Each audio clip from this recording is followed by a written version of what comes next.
Hey, what's up guys? It's Dave from Military to Millionaire. Today I'm going to be talking about military millionaire strategies. But first, if you're a part of the community, I want to give you a quick shout out. If you're not a part of the community yet, click the little red button to subscribe. It's free and I don't want you to miss out on anything exciting. So military millionaire strategies, there are so many things that I wish I had done my first term. I recently wrote an ebook detailing everything that I should have done in my first enlistment. These are a couple different things that are very simple and automated that you can do to become a military millionaire. Check it out right after this. Okay, the question you have is, why does the schmuck with the mustache get to talk about being a millionaire? And the answer is that after 10 years in the military, I have become a command financial specialist. And I've also networked with a ton of people who became a millionaire either in the military or through actions that they started doing in the military. These are guys who are financially independent before they retired, financially independent after they retired, and some of them retired and are doing so well that they just do whatever they want all the time, and it's great. But these are strategies that they use that made them millionaires, and these are strategies that I'm using that will make me a millionaire, and things that had I used when I first got in the military, I would probably already have earned the title millionaire, which realistically is an arbitrary thing that nobody actually cares about. It's just a status thing, whatever. Don't get it twisted though, guys. I made all the mistakes that most of us service members make. I went on a deployment and I bought a Harley, a truck, a rifle I can't take to most of my duty station, a bunch of ridiculous tattoos like this one, this one, this one, and most recently, this one. Ooh. I know it looks painful, but it's not much worse than your average tattoo. I spent over $26,000 on vehicles and other crap that I didn't need, and I have nothing left to show for it, except for learning experiences. But I turned it around. I now own over 50 rental units, over $3 million worth of real estate, and I'm not starving. So, things are going all right. This book is just meant as a guide to help get you thinking and help you start working on your financial education. I did a little survey before I wrote this book, and I picked the brains of guys who were much more successful financially than I am in the military. I came up with some pretty solid trends, so I'm excited to share those with you in the book. Go check it out, links in the bio. No, I'm just kidding. A lot of them are things like, don't buy booze, buy a car that's 3 to 5 years old, the typical stuff. But some of the bigger ones we're going to talk about right now. So one is the debt snowball. So making sure that you pay off all your debt. That's probably the first step to building wealth, is if you have high interest debt. So if you have a debt that's like 2% interest, don't worry about it, pay the minimum and go invest it somewhere that'll earn you more than 2%. But if you have credit cards and things that have 7, 8, 10, 12, 15, 30% interest that you have to pay on them, go ahead and get those paid off because they're going to rob you a lot faster than you can earn money investing elsewhere. So the debt snowball just means that if you have 3 debts, you pay off the smallest one first, then the middle one, and then the biggest. And every time you roll the payment into the next loan, that way you're paying it off faster. Now when you're done, you take whatever that large amount was that you were paying off on the loan and you dump it into an investment account and you pretend you didn't ever receive it. I prefer the debt avalanche, where you actually pay off the highest interest rate first rather than the lowest dollar amount left on a loan. But regardless, just pick one of the loans, focus every dollar you can into that, pay minimums on the other 2, and then just pay them off consecutively like that. In the book, I talk about Thrift Savings Plan, allocations, the blended retirement system. I really don't want to go into too much detail on that because it's long, but just know that you need to be simple. Don't try to outpace the market. Don't try to play the buy low, sell high game. It's very difficult to outpace the market. You're probably going to go gray or bald before you figure it out. So just whatever. Just place it in the investment strategy that makes sense to you and your goals and leave it. Just set it and forget it, right? In the book, I talk about a mild, intermediate, and extreme strategy. Today, I'm just going to touch on the mild.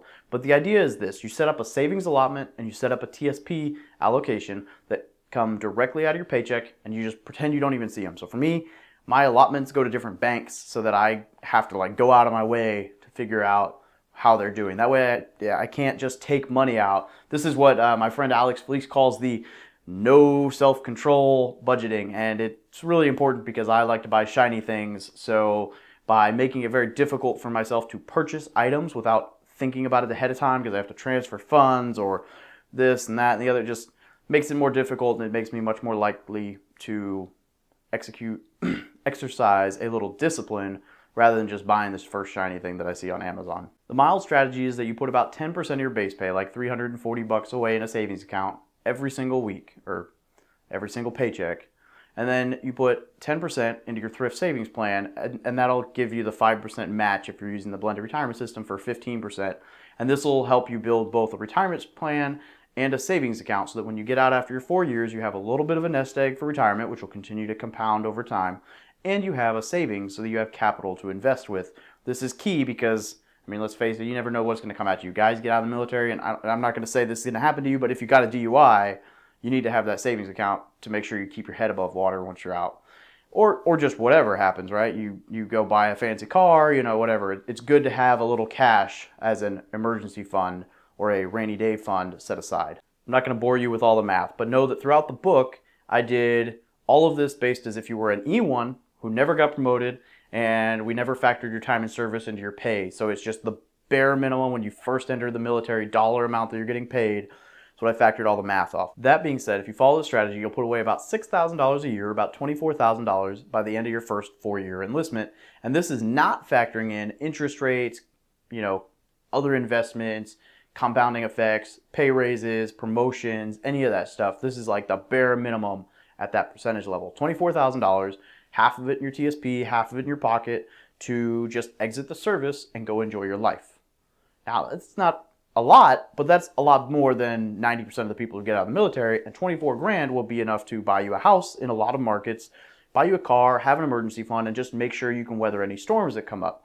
So that is a first step to being successful. The mild strategy is exactly that. It's very easy to do, guys. The intermediate and extreme strategies get a little bit more intense.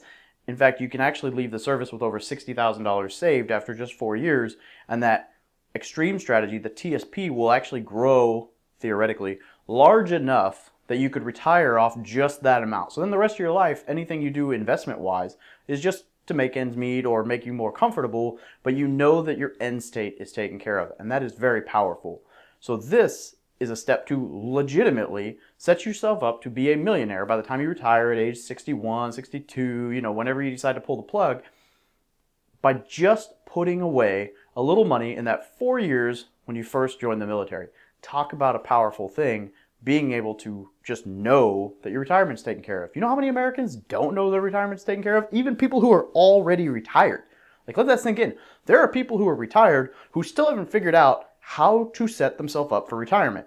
You could do it by the time you're 22.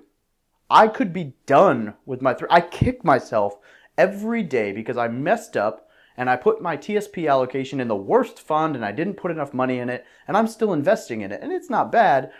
But if I'd done this right here, what I'm talking about, my first 4 years, I would be done. I could take all that money and I could invest it in real estate or whatever else I wanted to, and my retirement would be taken care of.